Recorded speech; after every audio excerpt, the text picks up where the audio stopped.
ఆంధ్రప్రదేశ్లోని విశాఖలో పెస మహోత్సవాలు ఘనంగా ముగిశాయి. గెలిచిన విద్యార్థుల్లో ప్రతిభను వెలికి తీసేందుకు ఈ కార్యక్రమం చేపట్టినట్లు పంచాయతీరాజ్ ప్రిన్సిపల్ సెక్రటరీ శశిభూషణ్ కుమార్ పేర్కొన్నారు. అదేవిధంగా పెస చట్టంపై అవగాహన కల్పించాలని ఉద్దేశంతో విశాఖలో పెస మహోత్సవాలను ఏర్పాటు చేయడం జరిగిందంటున్న శశిభూషణ్ కుమార్తో మా Uttarandhra regional chief Avatar Yadav face to face. Panchayati Raj ప్రతిష్టాత్మకంగా నిర్మించిన ఈ ప్రోగ్రామ్ అయితే గత 2 రోజులుగా సక్సెస్ఫుల్ గా నడిచింది. ఈ రోజు పలు రాష్ట్రాల నుంచి వచ్చిన క్రీడాకారులకైతే ప్రధానోత్సవం కూడా జరిగింది. దానికి సంబంధించి మనతో పాటు పంచాయతీరాజ్ సెక్రటరీ శశిభూషణ్ గారు ఉన్నారు. ఆయన తెలుసు సార్. నమస్తే సార్. ఈ పంచాయతీరాజ్ శాఖలో ఈ అన్ని రాష్ట్రాల నుంచి గిరిజనులకి సంబంధించి యువతనైతే మాత్రం ప్రోత్సహించడానికి ఈ ప్రోగ్రామ్ చాలా గ్రాండ్ గా అరేంజ్ చేశారు. దీనికి సంబంధించి విషయాలు చెప్పండి. గత 2 రోజుల్లో అంటే 23, 24 తేదీ నాడు నిన్న తర్వాత ఈ రోజు చాలా గ్రాండ్గా ఒక నేషనల్ పంచాయత్ రాజ్ పెసా దినోత్సవం ఒక ఉత్సవాలు లాగా ఇక్కడ నిర్వహించడం జరిగింది. దానిలో దాదాపు 1500 మంది గిరిజనులు పార్టిసిపెంట్స్, స్పోర్ట్స్ పర్సన్స్ కానివ్వండి, కల్చరల్ దాంతో, ట్రైబల్ డాన్స్తో, ట్రైబల్ ఆర్ట్ ఫామ్తో, ట్రైబల్ ఆర్టిజాన్ సిస్టమ్స్తో కనెక్ట్ ఉన్న వాళ్ళందరూ 1500 మంది వచ్చారు. వాళ్ళు ఇక్కడ 2 days ఉండి విశాఖపట్నంలో చాలా గ్రాండ్గా ఇక్కడ అన్ని ఆట పోటీలు కానీ సరే, స్టాల్స్ అయినా సరే, లేకపోతే ఆర్చరీ ఉన్నా సరే, స్పోర్ట్స్ అయినా సరే చాలా గ్రాండ్గా నడిచింది. చాలా సంతోషంగా ఉంది. We thank government of India for having given us this opportunity to Andhra Pradesh to conduct the first PESA మహోత్సవం. నెక్స్ట్ ఇయర్ ఈ గవర్నమెంట్ ఆఫ్ ఇండియా వారు ఆఫీసర్స్ ఇప్పుడే ఇక్కడ నుంచి వెళ్ళారు.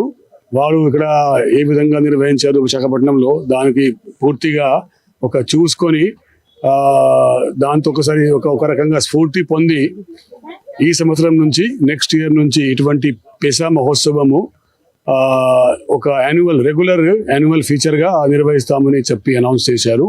నెక్స్ట్ ఇయర్ ఈ పెసా మహోత్సవం పెసా దినం రోజు దట్ ఈస్ 24th డిసెంబర్ నాడు ఛత్తీస్గఢ్ లో అవుతుంది. మనము ఏ విధంగా ఇక్కడ ఈసారి చేశాము విశాఖపట్నంలో, అదేవిధంగా నెక్స్ట్ ఇయర్ 24th డిసెంబర్ నాడు ఇదే ఈవెంట్ పెసా దినోత్సవం, పెసా మహోత్సవము ఛత్తీస్గఢ్ నిర్వహించాలని నిర్ణయించి రోలింగ్ ట్రోఫీ కూడా ఇక్కడే ఈ రోజే ఒలింపిక్ తరహా మేము హ్యాండ్ ఓవర్ చేశాము ఛత్తీస్గఢ్ వాళ్ళు వచ్చి తీసుకున్నారు.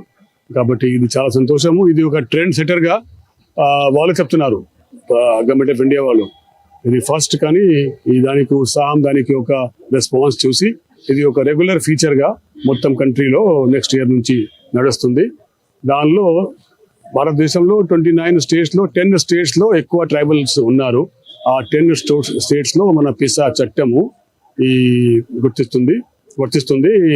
ఆ 10 స్టేట్స్లో రెగ్యులర్గా ఇయర్ ఆఫ్టర్ ఇయర్ రోల్ అవుతూ ఒక 10 yearలో ఒకసారి వచ్చిన ఈవెంట్ అని అనుకోండి.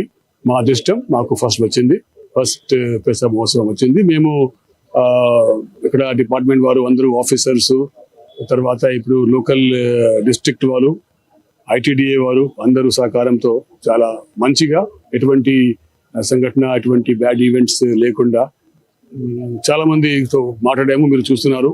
చాలా ఇక్కడ వచ్చిన వాళ్ళు 1500 మంది అందరూ ఒక ఉత్సాహంతో, ఒక హ్యాపీనెస్ తో తిరిగిపోతున్నారు. అంతే బాగా హ్యాపీగా ఉంది.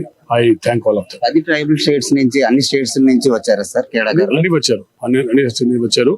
ఈ ఆంధ్రప్రదేశ్, తెలంగాణ, మహారాష్ట్ర, ఛత్తీస్గఢ్, మధ్యప్రదేశ్, గుజరాత్, అటువంటి జార్ఖండ్, అటువంటి ఆల్ 10 స్టేట్స్ నుంచి అందరూ వచ్చారు.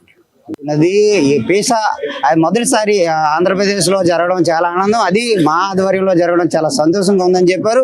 దీనికైతే మాత్రం ట్రైబల్స్ 10 రాష్ట్రాల నుంచి 1500 మంది వరకు విద్యార్థులు అయితే రావడం జరిగింది. వాళ్ళందరూ ఉత్సాహంగా